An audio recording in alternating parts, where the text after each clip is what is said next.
જય સ્વામિનારાયણ. અરે 1 વર્ષ પહેલાની વાત છે. પરદેશી એક છોકરો આવ્યો અને આપણે ઓળખીતો, એ સગાઈ કરવા જ આવે.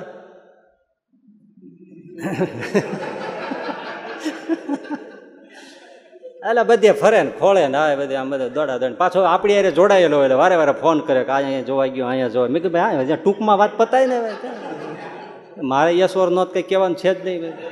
તારે ગોઠવાઈ જાય, તમે રાજી કે તું જા નિરાતે ભજન કર્યા, તને સુખ નથી આવતું, એ બીજું શું કાંઈ તારું કાંઈ બીજું જાણવું નથી કાંઈ. ભાઈ એ નિશાથા નાખે, પણ ખોવડા જેવડા નાખ્યો.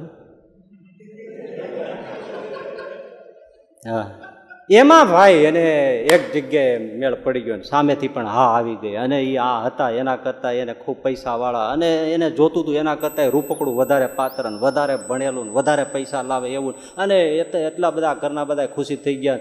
એટલે એનો પછી બીજે ત્રીજે ફોન આવ્યો, અમે અહીંયા ફરવા જવાના છીએ, ના જવાના, ફોટા પાડી લીધા છે ને હવે બધું નક્કી છે ને લગ્નનું તો પછી ગોઠવાય છે, પણ કોર્ટ મેરેજ થઈ જાય એટલે ફાઇલ મુકાઈ જાય ને પછી અનુકૂળતા આવશું ને પછી મેરેજ કરે. એ નોન સ્ટોપ 303ની જેમ બોલી જતો હતો. અને કેટલી ભગવાનની દયા, આટલા સુધી આપણે વ્રત કર્યા ને જે કાંઈ ભજન કર્યું ને જે કાંઈ સત્સંગ કર્યો ને એનું ફળ ને મારા રીઝી જાય ત્યારે આપણા માટે સારું જ કરતા હોય, નહીંતર આટલું બધું મોડું શું કામ થાય, એ તો આપણું પાત્ર રાહ જોતું હોય. મને ઉપદેશ આપવા માંડ્યો તો જ આ બધું મળે ને. આ તો પછી એમ હારે હારે કહેતો જાય પછી તમારા જેવા સંતોના આશીર્વાદના, નહીંતર તો આપણે સામાન્ય આ પાત્ર ક્યાંથી મળે ને આ ઘર આપણી સાથે ક્યાંથી હા પાડે ને. મેં કહ્યું સારું સારું, ભગવાન તમારું સારું થઈ ગયું ને, બસ કરો ભજન ને મજા કરો એમ કહીને ફોન મૂક્યો. અને 2-3 દિવસ પછી તો ફાઇલ મૂકવાની હતી. એમાં બીજે ત્રીજે દિવસે ફોન આવ્યો, રોવા જ માંડ્યો. મેં કીધું એટલે શું છે? પણ શું છે? આમાં વાળાએ ના પાડી દીધી. ટેકો ખહી ગયો. જુઓ, મારે સમજાવવું છે શું? ટેકો ખહી ગયો, સહજ આનંદ રહ્યો, પતી ગયો. હવે એટલો રડે મારે હવે મારે નોનસ્ટોપ બોલવાનું થયું.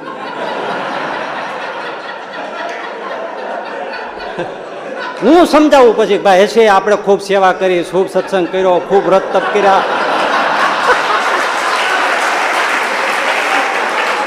આપણે ખૂબ ભજન કર્યું, ને અમારી જેવા સાધુના આશીર્વાદ ને. એટલે મેં કીધું એ પાત્ર પૈસાદાર હોય, તારાથી સચવાય નહીં. એમાં ફોરેન કન્ટ્રીમાં આવું તમે લઈને જાઓ, ઘરેણા જેવું, કાચની પૂતળી જેવું, હચવાય નહીં, નોકરીએ જવાય નહીં, ત્યાં જ બેહી રહેવું પડે.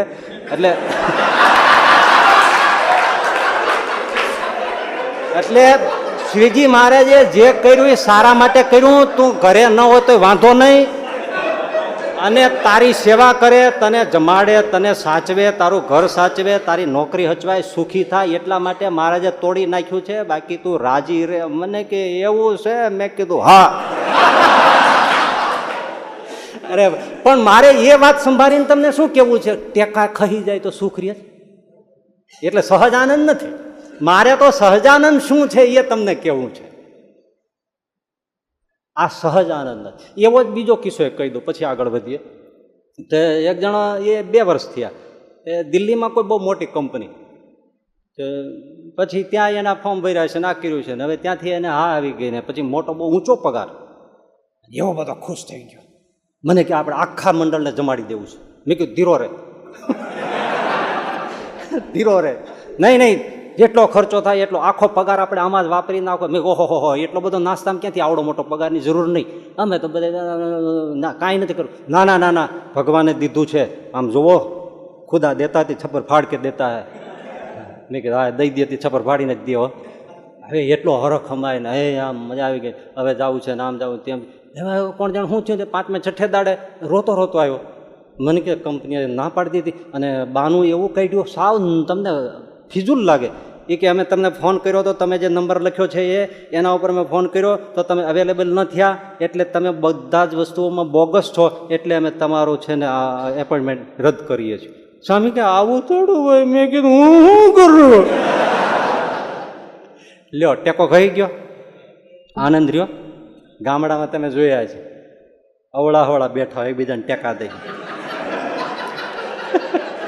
હો ત્યાં કાંઈ ખુરશી બુરશી ન હોય પણ મારા એકબીજા પગ ઉપર પગ ચડાવી એકબીજાને ટેકા દઈને ઉછીની બીડીયું પીતા હોય અને ઉછીની ના મળે તો છડક છાપ પીતા હોય, રોડ છાપ, ઠૂંઠા.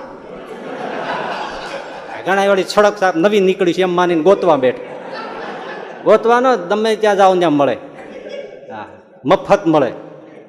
ત્યારે એ ઉછીનું બીડીયું ઠૂઠા પીતા હોય પણ એમાં કંઈક ભૂલ થાય ને એકાદો ટેકો ખાઈ જાય, બે ગોથા ખાઈ જાય, આનંદ રહ્યો.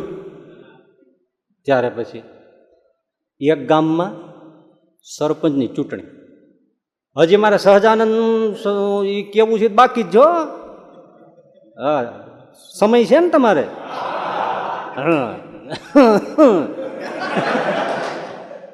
એટલે એક ગામમાં સરપંચની ચૂંટણી પણ 12, 10, 11, 12 જણા સરપંચના ઉમેદવાર થયા.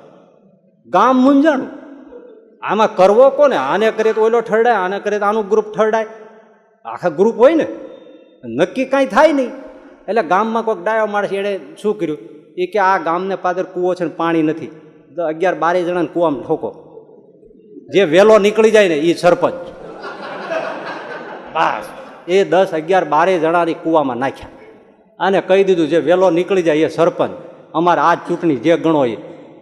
અને ઓલા બેઠા એક જણાએ ત્યાં તળિયે મિટિંગ કરી, એ કે ભાઈ આપણે બહાર નીકળવું છે, કોઈ આપણને ટેકો દે. એટલે એ 5000 રૂપિયા રોકડા ડૂટી ઉપર. એટલે ઓલો 4 પગે આમ થઈ જાય ને એમ એક જણા 5000 એના. એ ભાઈ હવે જો બીજો હાલો આના ઉપર બીજો બેસી જાય, એ ટેકો આપે, હાલો એને 6000, બીજો બેસી ગયો, હાલો આના ઉપર કોઈ 7000, એમ 7-8 જણા તૈયાર થઈ ગયા. ત્યાં નીચો વાળો કે મને 5000.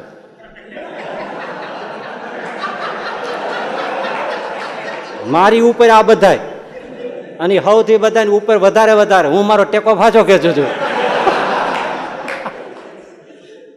લ્યો સરકારે ટેકાથી ચાલતી હોય એ પડે, એમ આપણા જીવનમાં દુઃખ કેમ આવે છે કે આપણો કોઈ આનંદ સહજ નથી, બધા ટેકાથી છે. એ ટેકાથી છે એટલે તકલીફ છે ભાઈ. જ્યારે સ્ત્રી મળે, સ્ત્રીને પુરુષ મળે તો રાજી થાય. એક જણો એના દોસ્તાર મળ્યો તો રોવા જ માંડ્યો, એવો રોવે એવો રોડે. એટલે ભાઈ કેમ રડે છે, શું છે? તો મારી પત્ની 30 દિવસથી મારી સાથે બોલી નથી. તો એ ખુશીની વાત છે, ઉલટાની શાંતિ. એમાં રડવાનું હોય કે હસવાનું હોય? તો કે રડવાનું જ હોય ને. કેમ? આ છેલ્લો દી છે, આજે 30મો દી છે, કાલથી બોલવાનું થાય છે. અને જો હસીને બોલાવે સારું હોય તો સુખ છે, નહીતર પાછું દુઃખ છે. પૈસો મળે તો સુખ છે, વયો જાય તો, દીકરો જન્મે તો, જતો રહે તો બસ, ઈચ્છા પૂરી થાય તો, ઈચ્છા પૂરી ન થાય તો બધા ટેકા છે. એટલે સ્ત્રીના, ધનના, પદના, એ ખાનપાનના, મોજ શોખના, બધા જ વિષયોના ને બધા ટેકા લઈને આપણું સુખ છે. કોઈ સહજ નથી.